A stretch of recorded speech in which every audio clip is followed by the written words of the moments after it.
सभे मगहिया भाई बहन के भूलेटन काका के राम राम। आथिन मगहिया खबर में सुनती देश दुनिया के खबर। संपूर्ण क्रांति दिवस पर कल नीतीश कुमार जेपी के दिलन श्रद्धांजलि। बिहार में महागठबंधन एनडीए सरकार के विफलता पर आरोप पत्र जारी कैलक। मुख्यमंत्री नीतीश कुमार कहलका कि सबके अपन अपन अधिकार है। आजादी के अमृत महोत्सव के अवसर पर राष्ट्रपति रामनाथ कोविंद उत्तर प्रदेश के संयुक्त विधान मंडल के संबोधित करतन। उड़ीसा में नया मंत्रिमंडल के गठन कर देवल गेल, जेकरा में 21 मंत्री के शपथ दिलावल गेल। बिहार के पूर्व मुख्यमंत्री जीतनराम मांझी कहलका कि CM Nitish Kumar PM material हथन। पैगंबर मोहम्मद पर विवादित बयान देवे वाली नुपुर शर्मा के भाजपा निलंबित कर दिला। पटना गांधी सेतु के पूर्वी लेन कल से चालू कर देवल जाए।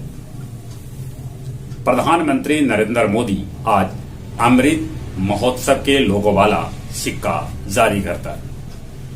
गोपालगंज पुलिस 7 करोड़ के चरस के साथ एगो तस्कर के गिरफ्तार कैलक है। समस्तीपुर के विद्यापति में कर्जा के बोझ से लदल मनोज झा अपन माए अपन घरे वाली के साथ 2 बेटा सभे लगा लेलन फांसी। उत्तराखंड में जमुनोत्री राजमार्ग पर एगो बस 200 मीटर नीचे खाई में गिर गए, जेकरा में मध्य प्रदेश के पन्ना के 27 तीर्थ यात्री के दर्दनाक मौत हो गए। राष्ट्रपति और प्रधानमंत्री दुख जतौलन है। मध्य प्रदेश के मुख्यमंत्री घटनास्थल पर पहुंच गए। रूस यूक्रेन के बीच लड़ाई जारी है। अमेरिका यूक्रेन के दिलक है हथियार त रूस ओकरा चेतौलक है। बांग्लादेश में कंटेनर डिपो में आग लगे से 49 आदमी के मौत के है खबर। अंतरिक्ष स्टेशन बनावे ले चीन भेजल अपन मानव मिशन। अबू धाबी में आयशा अवार्ड होल। शेरशाह बेस्ट फिल्म चुनल गेल। बिक्की बेस्ट एक्टर तक कृति बल्लन बेस्ट एक्ट्रेस। जनकपुर से भौरहवा जा रहा बस खाई में गिरल, जेकरा में 9 आदमी के मौत के है खबर। ओकरा में एगो भारत के रहे वाला भी हथा। यात्री न भेटाए से गया एयरपोर्ट से मुंबई जाए वाला विमान बंद कर देवल गए। गुरारू एसबीआई लूटकांड में 3 गो अपराधी के गिरफ्तार कल गए है। बांके बाजार में शिव मंदिर भी शरारती तत्व बम नियन कोई चीज रख के फैलौलन अफवाह मचल रहा अफरा तफरी।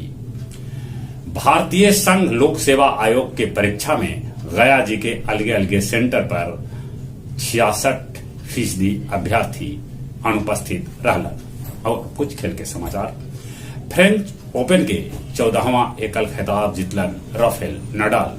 ये उनकर 22वां ग्रैंड स्लैम अवार्ड है। हरियाणा में चल रहा खेलो इंडिया में अब हरियाणा के पछुआ के महाराष्ट्र आगे हो गया है। पहल का टेस्ट में इंग्लैंड न्यूजीलैंड के हरौलक। इंग्लैंड के पूर्व कप्तान जो रूट जर्डन 70। अफगानिस्तान पहल का वनडे में जिम्बाब्वे के 60 रन से हरा दिलक। नेशंस लीग में हंगरी 60 बच्छर बाद इंग्लैंड के हरौलक। जहां तक मौसम के सवाल है, 3 बच्छर में कल गया जी के सरला बेसी 44 डिग्री तापमान रहा। दिल्ली में तो गर्मी आग सता रहा है। वहां के तापमान कल 47 डिग्री के पार रहा। ये तापमान अभी 8 तारीख तक रहे के उम्मीद है। गर्मी से बचते उन्हें कोरोना भी फैल रहा है, जगह से कोरोना से बचे ले मुंह होना पर मास्क लगाते। चलित अपने सभी के एक बेर फिर से भूलेटन काका के राम राम।